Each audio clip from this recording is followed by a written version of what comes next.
It's not only inaccurate, but I think the budget is in totality invalid. Hindi na pwede mag-blanco-blanco dyan sa pera ng tao. Ano ka man? It's people's money.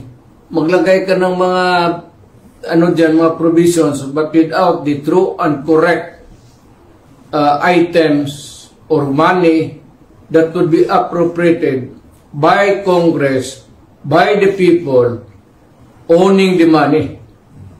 So everything must be explained clear, patent, without doubt na itong pera na ito para ito sa ganito. Itong para na ito para sa eskwelahan, ito para sa agriculture.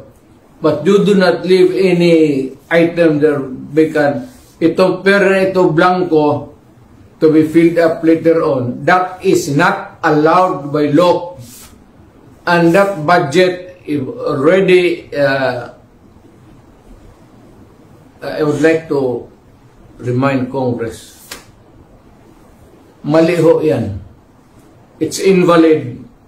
Please correct it.